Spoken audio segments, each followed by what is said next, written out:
Estão me ouvindo? O pessoal lá atrás está me ouvindo bem? Sim? Joia. Deus abençoe a nós, cada um de nós. Agora à tarde eu estive meditando junto com a igreja sobre os primeiros 18 versículos do primeiro livro de Samuel, no capítulo 1, a oração que Ana fez. E agora à noite, se Deus me permitir, eu queria conversar com a igreja a partir do versículo 19 do primeiro capítulo de Samuel. Livro de Samuel, primeiro livro de Samuel, capítulo 1. Vamos ler a partir do versículo 19 até o versículo 29. Depois, no capítulo 2, eu vou ler então o versículo 11.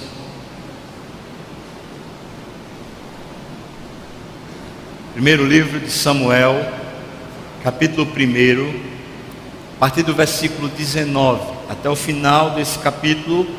E então no capítulo 2, apenas o versículo 11, tá bom?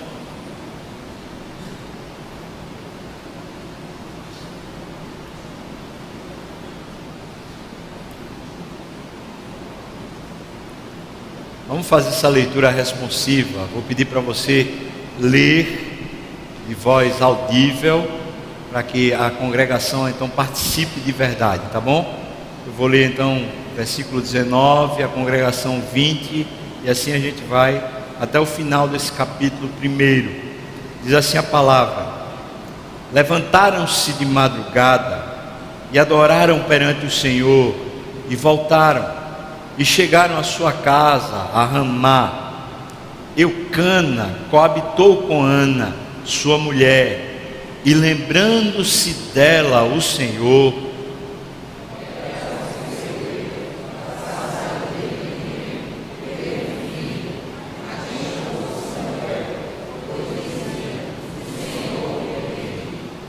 subiu Eucana, seu marido, com toda a sua casa, a oferecer ao Senhor o sacrifício anual e a cumprir o seu voto.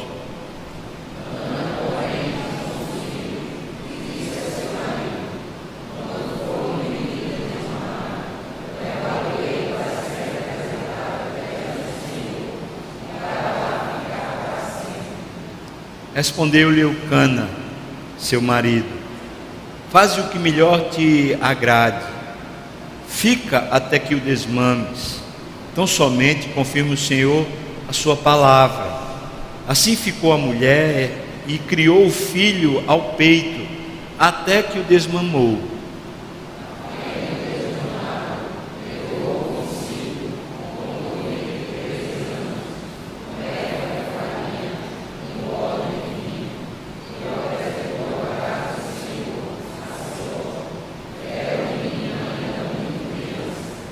Imolaram o novilho e trouxeram o menino a Eli.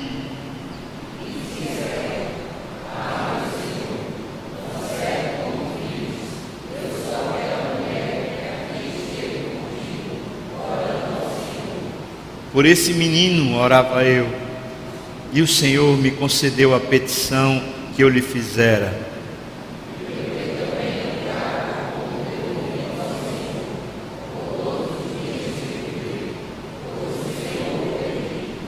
E eles adoraram ali ao Senhor.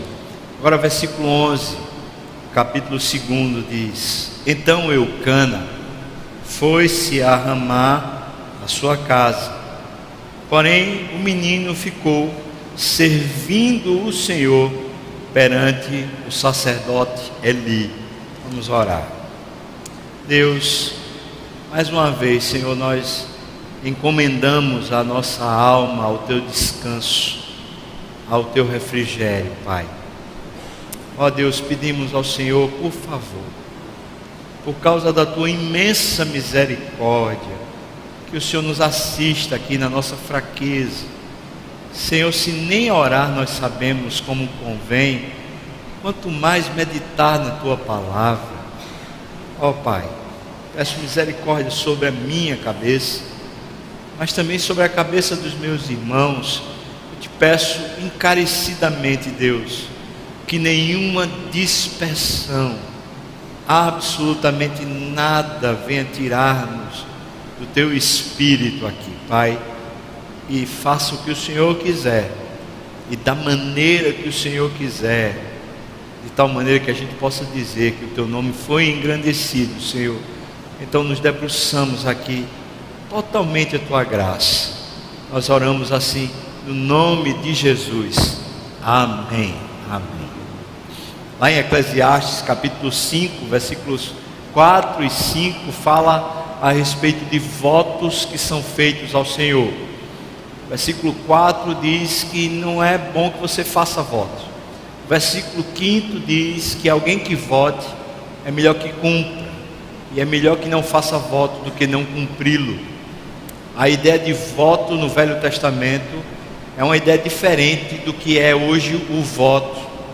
A ideia de voto no Velho Testamento era uma ideia de sacrifício pessoal que era feito ao Senhor como uma consagração pessoal para conhecer mais o Senhor.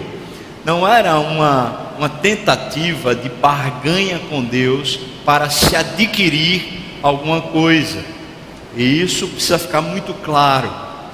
A ideia que se tem na nossa religiosidade brasileira, quando se fala a respeito de voto, é muito parecido com a ideia de promessa que é feita, por exemplo, na religião católica.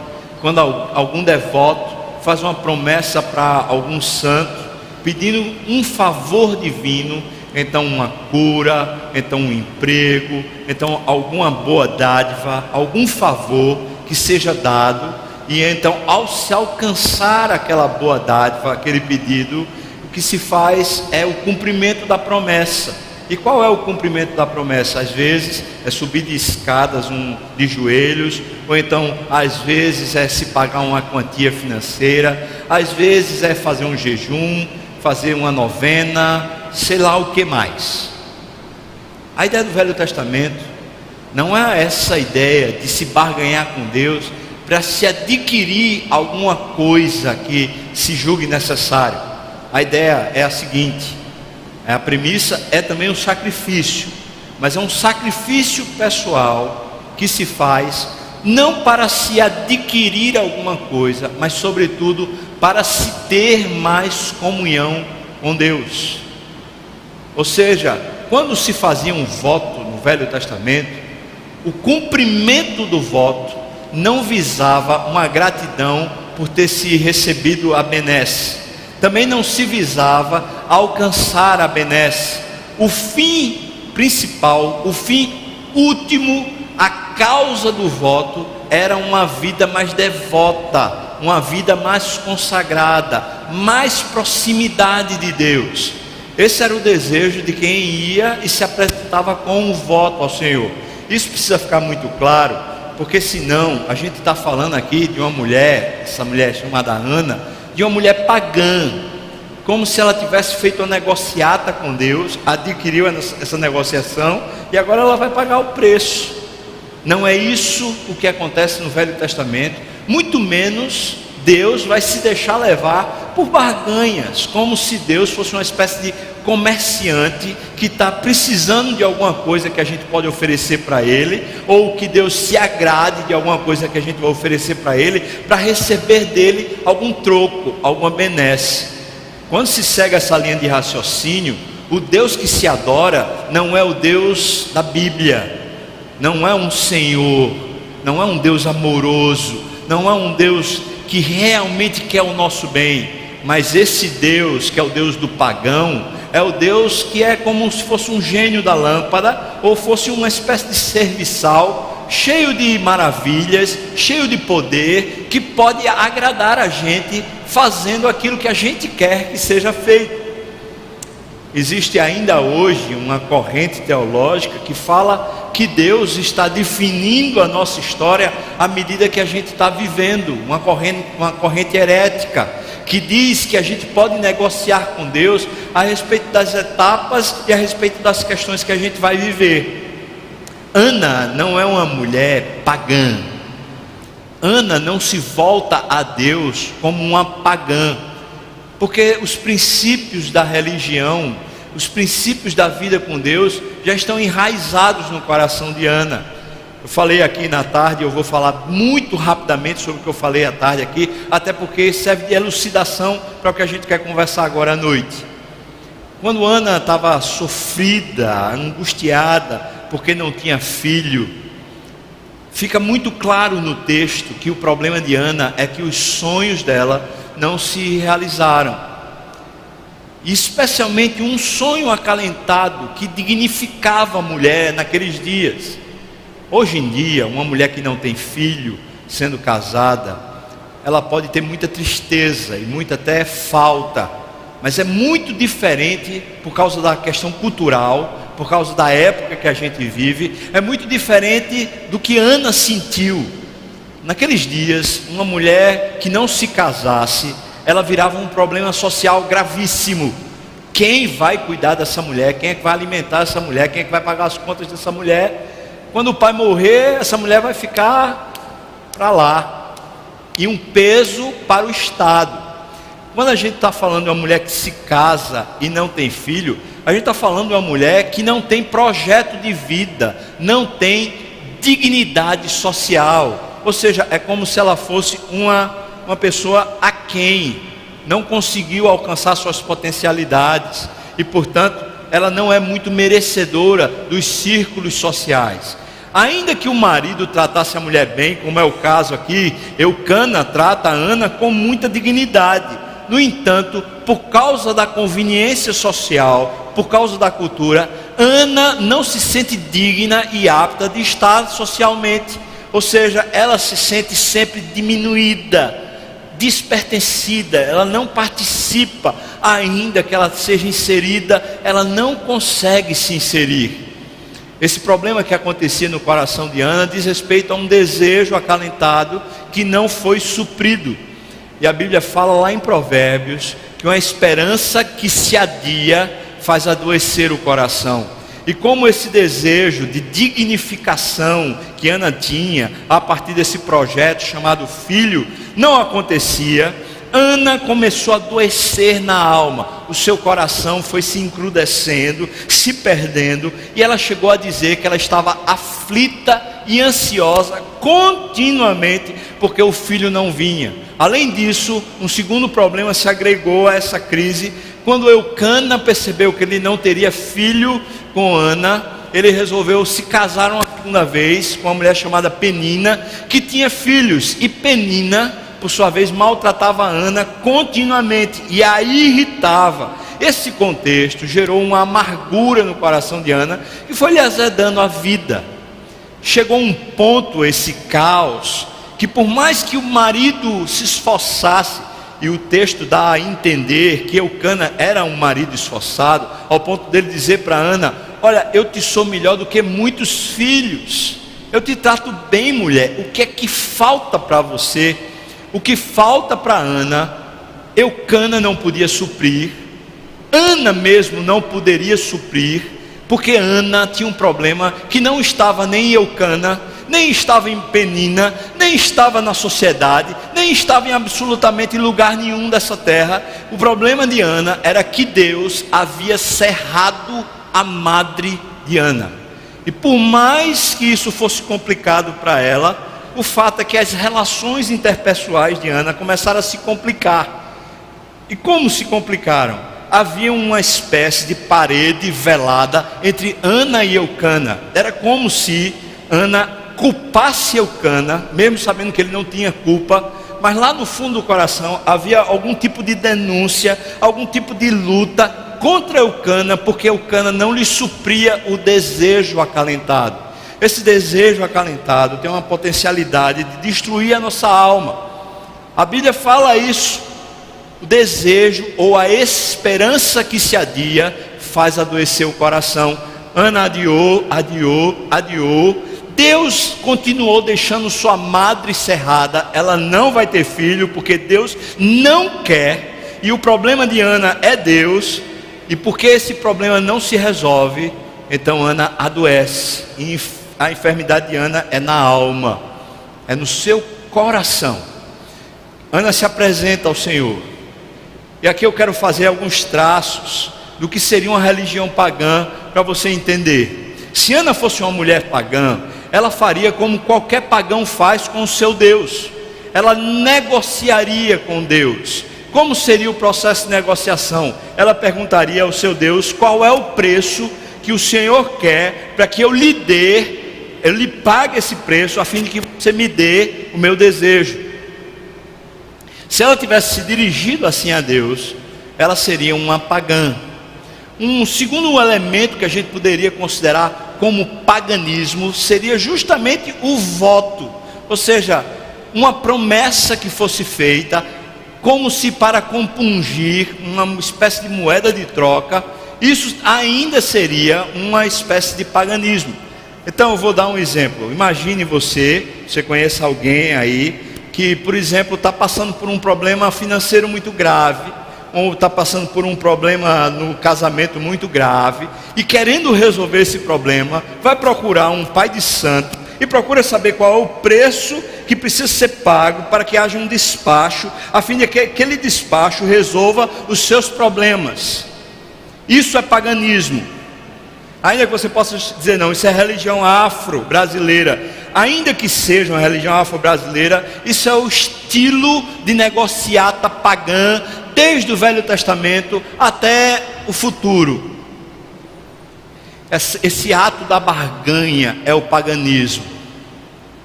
Ana, diferente do que seria simplesmente um paganismo, quando ela se apresenta ao Senhor, ela se apresenta abrindo o seu coração. O texto fala que ela não orava com a boca, mas ela orava com o coração. E aqui está a grande diferença, que faz realmente toda a diferença entre alguém que foi tentar convencer Deus e alguém que foi se abrir a Deus. Quando Ana faz o voto a Deus, ela faz o voto no estilo judeu, não no estilo pagão. O que ela está dizendo é: Deus, o meu sonho, isso que tem enfermado a minha alma, isso que tem causado toda a aflição e ansiedade sobre mim, o meu sonho, se eu o tiver algum dia, já não vai ser mais meu, será teu. Esse é o sacrifício que Ana está fazendo no voto. E o que ela está dizendo é que importa mais ter uma vida com Deus, uma vida onde o desejo do coração dela é voltado para Deus, em vez de ser o desejo dela saciado por Deus. Ela está se entregando a Deus quando ela vai orar. É por isso que ela diz: se eu tiver um varão, se o Senhor contemplar o desejo do meu coração, todos os dias da vida desse filho, não vai ser para mim, não vai ser comigo, serão teus. Todos os dias vai ser só para ti. O que ela está dizendo é: Deus, eu acabei de abrir mão dos meus sonhos. Eu acabei de dizer para o Senhor: eu quero mais o Senhor do que qualquer uma dessas realizações. E isso é o voto. Ou seja, Deus, esse sacrifício pessoal que agora eu consagro, que agora eu entrego ao Senhor, eu quero que ele sirva para eu caminhar mais próximo de ti. Eu não quero que ele sirva para alcançar o patrimônio, a dádiva, a bênção que eu preciso. Eu quero fazer esse sacrifício para simplesmente andar mais próximo de ti. Algumas coisas às vezes precisam ser cortadas de nós. Deus sabe disso muito bem. Ainda hoje uma pessoa estava conversando comigo a respeito do que está escrito lá em Hebreus capítulo 12, quando diz que Deus disciplina a todo filho que ama. A palavra que é usada por disciplina lá em Hebreus capítulo 12 é exatamente a palavra de um treinador que, ao descobrir as potencialidades de um atleta, ao descobrir as potencialidades de uma pessoa, resolve investir pesado nessa pessoa, a fim de que essas potencialidades cresçam e realmente apareçam e façam bem à pessoa.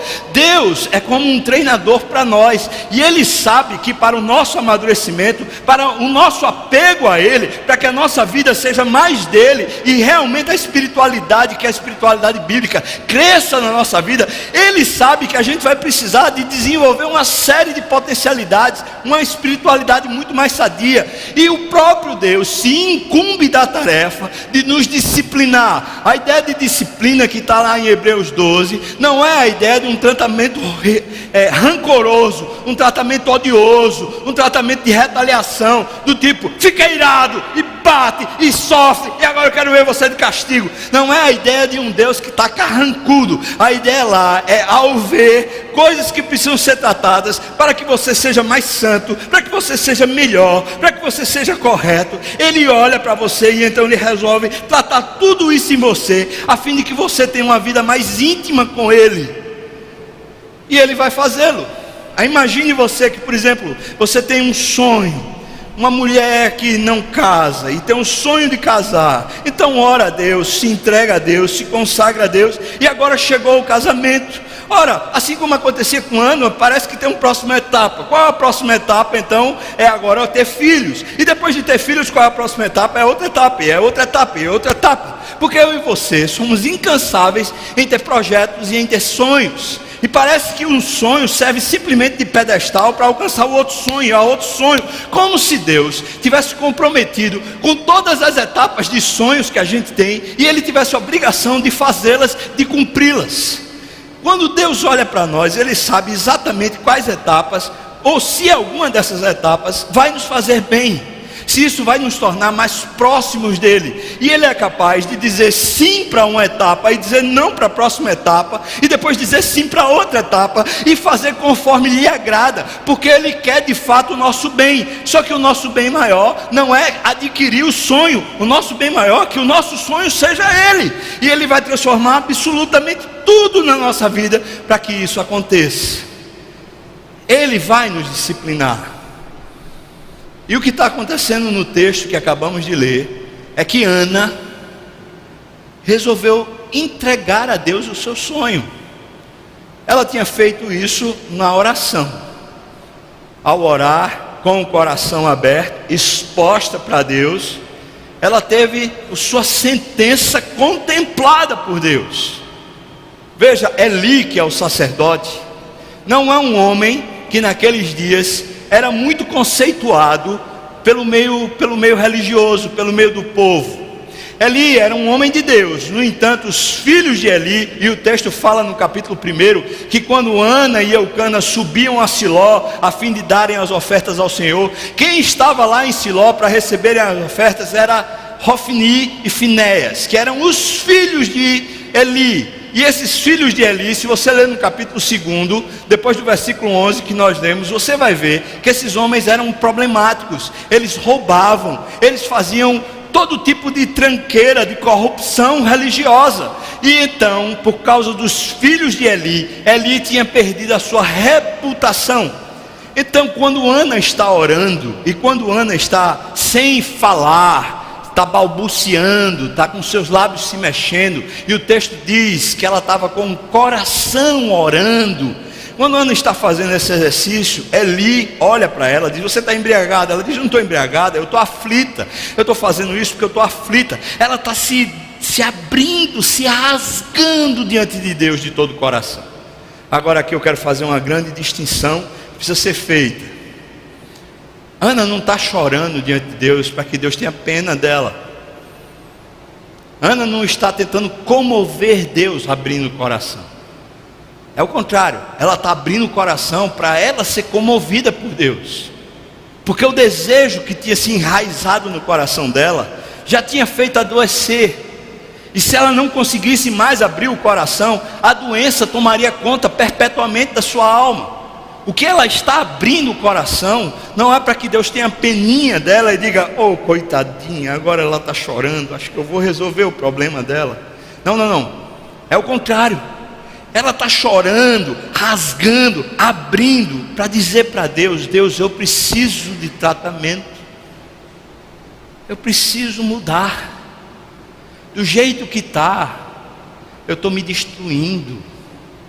Do jeito que eu vou caminhando contigo, apresentando para o Senhor os meus planos e querendo do Senhor aprovação para a minha vida, para os meus planos, eu estou adoecendo. Então Deus, eu estou querendo aqui abrir para inverter tudo, para voltar para o meu lugar e para o Senhor voltar para o seu lugar. Nesse abrir de coração, Ana vai se recuperando. Eli olha para ela e diz: você está embriagada? Ela diz: não estou embriagada. E depois Eli diz: Deus viu a tua oração. Acontece que Eli continua sendo aquele homem sem reputação naqueles dias. O que eu quero dizer com isso é que talvez Ana pudesse dizer: quem é Eli para vir me falar da boca de Deus a respeito dos meus desejos? Já faz anos que eu venho sofrendo essa mesma aflição e nada se resolve. Quem é Eli, esse sacerdote, para vir dizer para mim que Deus viu? O que eu quero dizer é que não foi a palavra que veio na boca de Eli para Ana, mas que foi o resultado da presença de Deus à medida em que ela orava, e que Deus contemplara o coração de Ana. Foi exatamente isso que mudou as afeições de Ana, que mudou a face de Ana. Ela saiu com um semblante diferente, porque ela acabou de estar na presença de Deus, com o coração escancarado diante de Deus. E quando a gente escancara a alma para Deus e Deus vê, o resultado é que a gente sai transformado, e não Deus. Só que enquanto ela escancarava o coração para Deus, ela abriu mão do seu sonho e disse para Deus: se o Senhor quiser me dar um menino, ele vai ser teu, não é mais meu. Isso era um voto. Eu vou usar esse menino, Deus. É como se ela estivesse dizendo: Deus, se acontecer de o Senhor olhar para a minha aflição e resolver me dar esse menino, eu quero usar esse menino agora, Deus, e daqui por diante, como sendo um vínculo maior contigo, e não um vínculo maior entre eu e o meu sonho. Eu estou abrindo mão do meu sonho e agora eu vou ter mais identidade contigo. Agora eu vou estar mais próxima de ti. Por isso esse menino, desde o primeiro dia, vai ser teu. Aí você pode dizer, olhando para o texto com muita atenção, você pode dizer: quando chegou no dia de ir para o sacrifício, que era anual, Eucana disse: eu estou indo para o sacrifício. E Ana disse: eu não vou. E ele disse: faça como melhor lhe parecer. Ela disse: quando ele desmamar, eu vou. E alguém pode dizer: cadê o cumprimento do voto que ela disse que desde o primeiro dia esse menino ia ser para Deus? Aqui a gente precisa entender que Ana cumpriu literalmente o que ela tinha dito para Deus.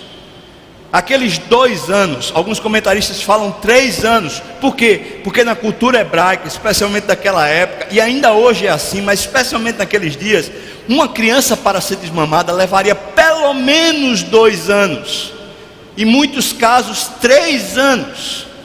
E a palavra que é usada no original para desmame não se trata de simplesmente tirar do peito, mas de ter um nível de formação, ou seja, uma mínima condição. Só que uma criança que tem 2 anos ou tem 3 anos, ela está numa idade muito mimosa, é uma idade linda. Mas Ana, desde o primeiro dia que teve Samuel, ela não criou Samuel nunca para si, ela criou para o Senhor. E eu entendo, baseado na palavra desmame que está aqui no original, eu entendo que Ana criou aqueles 2 primeiros anos, aqueles 3 primeiros anos, ela criou já no coração de Samuel um vínculo com Deus, porque ela estava criando Samuel para Deus.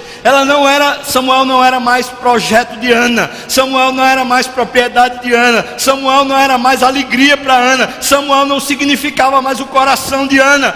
Ela abriu mão no voto, e enquanto ela criava Samuel para Deus e ganhava afeto e ganhava amor por Samuel, por ser filho, enquanto ela se envolvia com Samuel na criação, ela fazia o sacrifício do voto de continuar entregando a Deus e se afeiçoando mais a Deus. Esse caminho de se afeiçoar a Deus é o caminho do voto.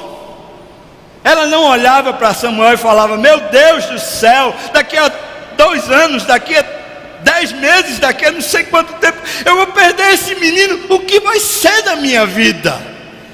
Não há mais lamento, não há mais angústia, não há mais aflição, não há mais tristeza, não há mais aborrecimento, não há mais ansiedade, não há mais luto. O que é que está acontecendo com Ana? O coração dela mudou enquanto ela orava, e agora ela resolveu fazer um caminho com aquele projeto, com aquele amor, com aquela coisa que enchia sua alma. Qual era o projeto? Eu vou usar essa coisa para me apegar profundamente a Deus. É por isso que desde o começo eu vou sacrificar essa coisa, e eu vou entregá-la a Deus profundamente, para que nunca isso se apodere de mim. Pelo contrário, eu seja apoderado pelo Senhor. E Ana faz exatamente isso criando Samuel. E a palavra desmame é justamente a palavra que Paulo vai usar quando ele está escrevendo aos Coríntios. E diz assim: leite vos dei a beber, não vos dei alimento sólido, porque vocês são imaturos. Ou seja, vocês ainda não desmamaram. Vocês ainda são crianças abaixo de 2 anos, na fé, na expressão da vitalidade, na expressão da consciência, na expressão do crescimento, na expressão do apego a Deus. Leite vos dei de beber, porque vocês são imaturos. Desmame. Ana criou Samuel até que a maturidade, ou seja, a idade em que ela pudesse entregar a Eli, essa idade do desmame, da maturidade. Aí você pode dizer, mas que maturidade? 2 anos. Perceba, a gente não está falando de uma maturidade psicológica, a gente está falando de maturidade espiritual. Essa mulher está entregando ao seu filho a coisa mais preciosa que ela tem na sua vida, se chama Deus. Sua oração, seu coração, seu conhecimento, a sua entrega, o gasto que ela faz pessoal, psicológico, emocional, para criar esse menino, é para Deus. Não é para responder nenhuma das suas ansiedades. Agora a gente há de convir que todos nós que temos filhos, temos ansiedades com os nossos filhos, temos projetos com eles, mas a gente não tem projeto só com filho. A gente tem projeto com o marido, com a esposa, a gente tem projeto com amigo, a gente tem projeto com a empresa, a gente tem projeto com tudo. Tudo na nossa vida vira projeto, tudo na nossa vida vira sonho e vira desejo. Ana tomou voto, mas depois de 2 ou 3 anos, ela precisou cumprir o voto. E cumprir o voto seria literalmente não ver mais. Levar o filho de 2 ou 3 anos, irmãos, para ir morar com um homem cujos filhos eram um péssimo exemplo para a sociedade. Eu imagino, estou tentando minimamente me colocar no lugar de Ana, o nível de aflição que eu teria na minha alma em entregar qualquer um dos meus filhos. Um já tem 12 anos, o outro já tem quase 10 anos, e a aflição que seria entregá-los para qualquer outra pessoa cuidar, ainda mais se essa pessoa que fosse cuidar dos meus filhos, fosse educar meus filhos daqui por diante, fosse alguém que eu soubesse que os filhos são filhos de Belial. Eu seria tomado de ansiedade, eu agonizaria, eu ficaria louco, eu ficaria triste, eu ficaria caótico. Como posso entregar meu filho? Não tem nada disso no relato da palavra, porque era voto. Aquele era um caminho espiritual, aquele era um caminho de conhecer mais a Deus. Por isso, o que há é um caminho contrário à ansiedade, à aflição, a olhar com essas vistas e a passar a olhar pela fé. E na idade própria, ela sobe e entrega a Eli. Quando ela chega para conversar com Eli, tem um episódio interessante aqui. Porque na hora que ela chega e vai falar com Eli, ela diz: sacerdote, o senhor talvez não lembre de mim, mas há um tempo atrás, o senhor encontrou uma mulher chorosa, que o senhor achou que estava bêbada, estava lá orando. Eu queria dizer para você uma coisa: Deus contemplou a minha alma. Você vai encontrar 3 vezes esse tipo de expressão no hebraico nesse primeiro capítulo do primeiro livro de Samuel. E aqui então está a particularidade que vai fazer toda a diferença nessa história. Qual é a particularidade? Deus havia contemplado o anseio mais real que havia no coração de Ana. Veja, por trás do anseio do projeto de ter um filho, por Ana ser uma mulher do Senhor, havia o desejo de andar com o Senhor. E quando ela abriu o coração para Deus e realmente arregaçou o coração para Deus, Deus conseguiu tirar o ídolo do coração de Ana e conseguiu pôr a pessoa preciosa dele dentro do coração. E quando a pessoa preciosa de Deus entrou no coração de Ana, Ana ficou sarada. E quando ela ficou sarada e teve o filho já não era dela, por isso o nome que ela deu ao filho foi Samuel, que significa nome de Deus. É como se ela estivesse dizendo: o que eu ganhei na história com esse menino, quando Deus me contemplou, o que eu ganhei foi o nome de Deus. Agora você precisa entender que no hebraico, na expressão judaica, ou seja, na cultura de Israel, quando se fala de nome, está se falando da identidade. E quando se está falando de identidade, está se falando do cerne, do âmago, daquilo que é mais íntimo, daquilo que está dentro do coração. E o que aconteceu com Ana, quando ela passou por todos esses entreveros, e ela arregaçou o coração, e entregou para Deus a preciosidade que era tão preciosa, aquele negócio tão grande, que era o seu filho, era o seu projeto. Ela arregaçou e disse: Deus, eu abro mão desse negócio. Deus entregou o seu próprio nome, a sua própria identidade, a preciosidade maior de todo o universo entrou no coração de Ana. E o que é mais precioso, alimenta a alma humana mais do que qualquer projeto. Por isso não há mais ansiedade. E ela chamou aquele menino de Samuel, que significa nome de Deus. Não era mais nada dela.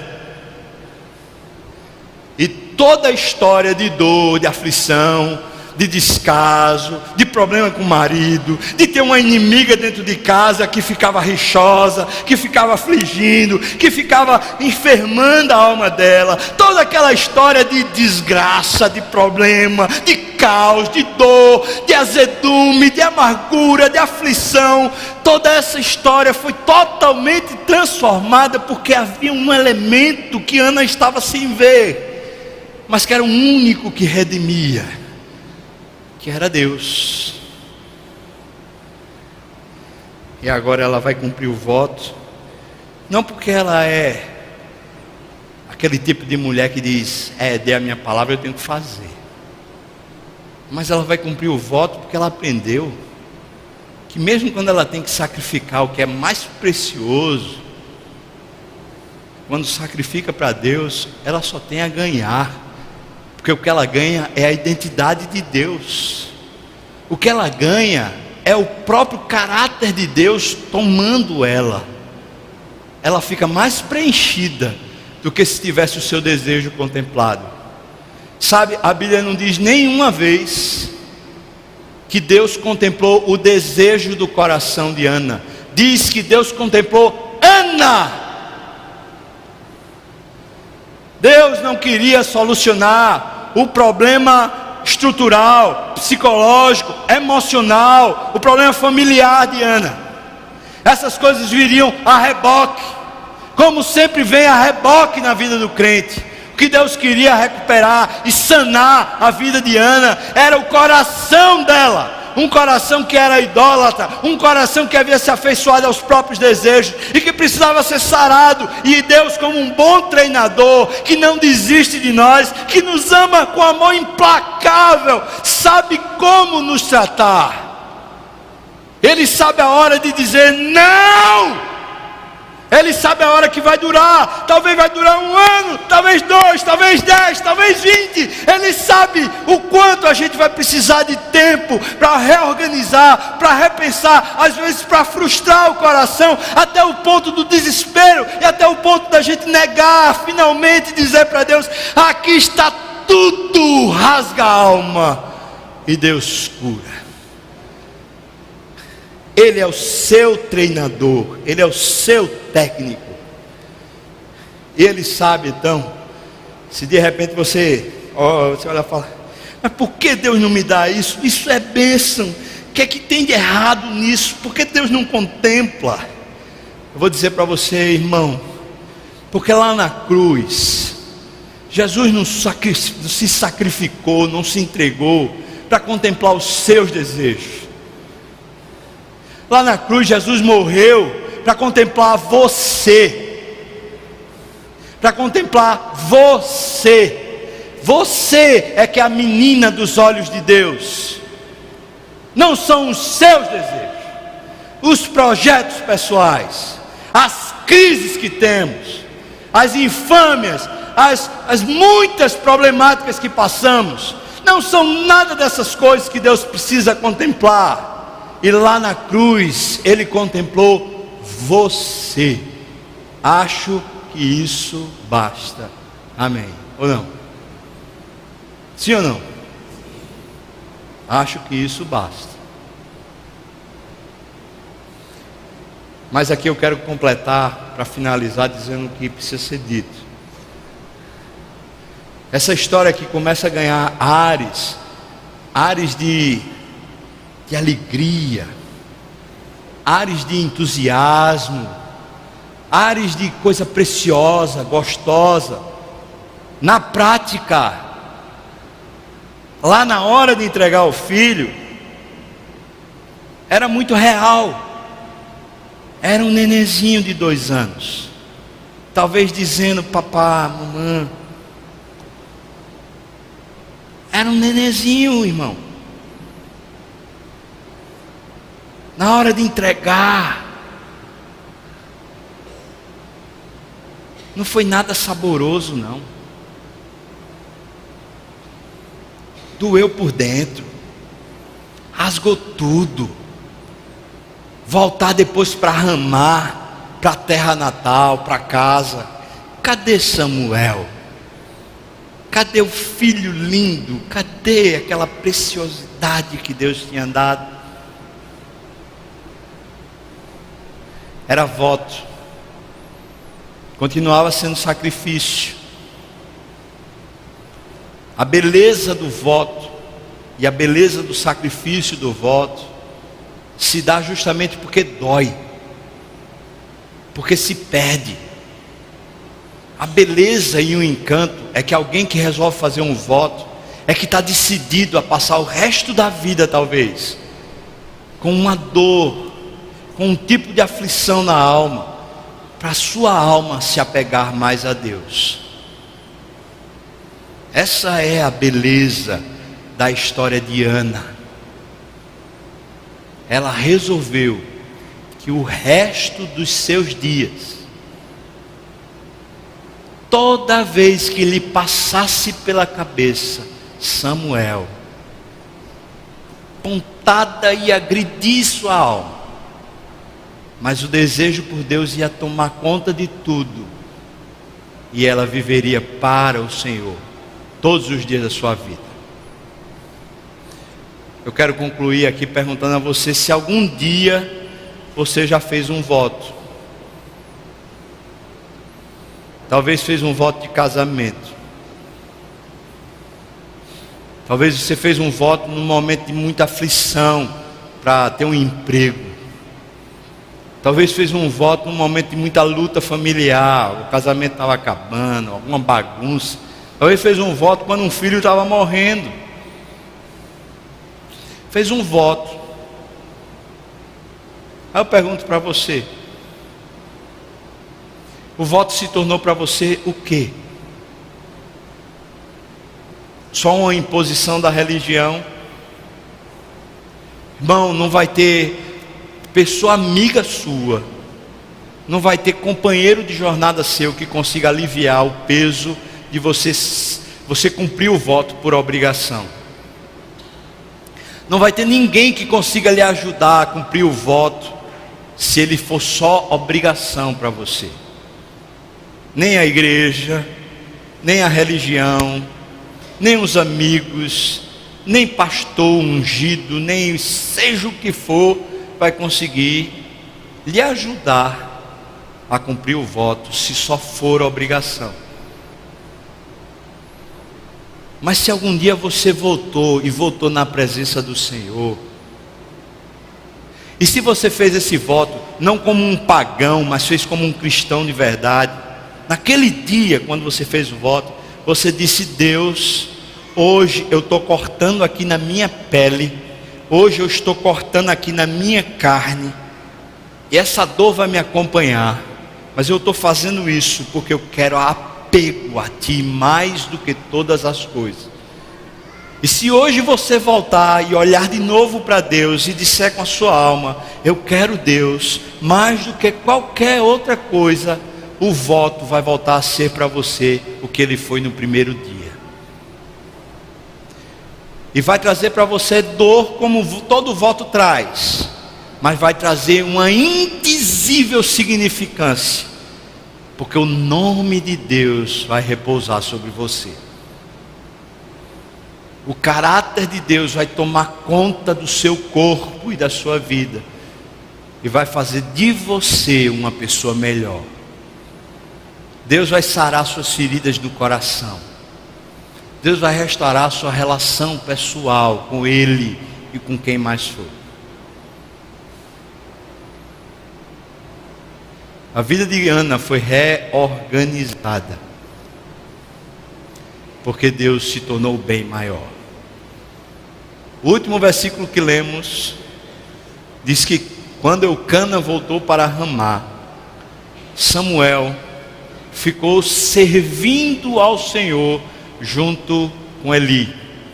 Irmãos, como é que uma criança de 2 anos ou 3 fica servindo ao Senhor?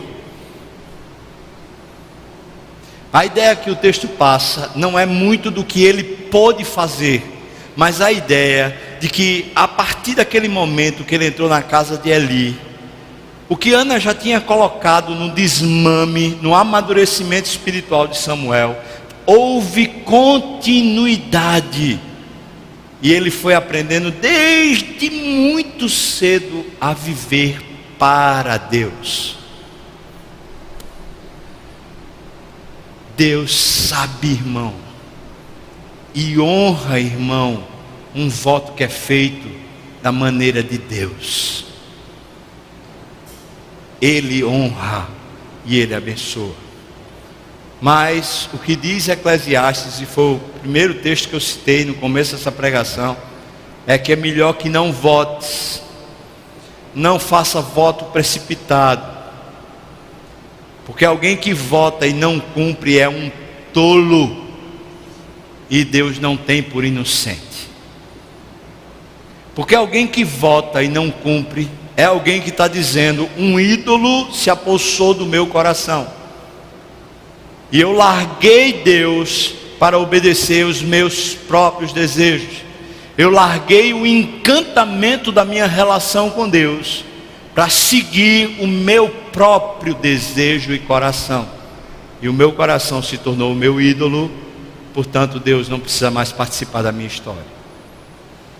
Tolo, porque trocou o que é precioso de verdade por uma coisa que não vale nada, que foi o seu próprio desejo. Você já voltou, irmão? Algum momento você já voltou? Você já fez algum voto ao Senhor? Vamos cumprir. Será que hoje você precisa, como um bom treinador que Deus é, e Ele já tem instigado você, cortar alguma coisa na sua vida? Rasgar alguma coisa?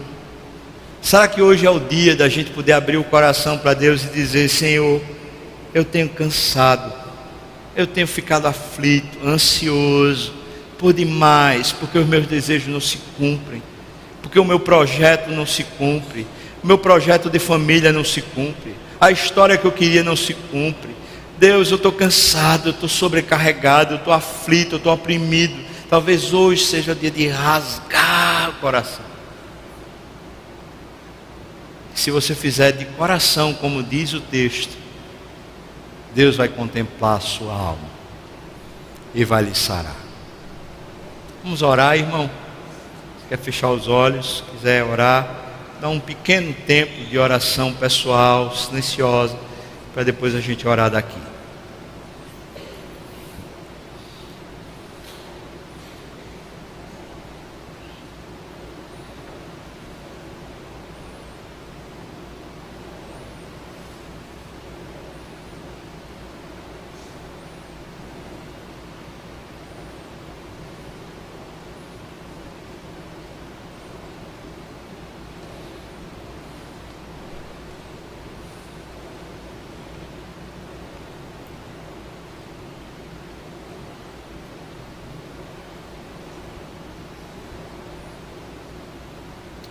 Ó Deus, obrigado, Senhor, pela palavra e também pelo Teu Espírito que é tão lindo, Senhor.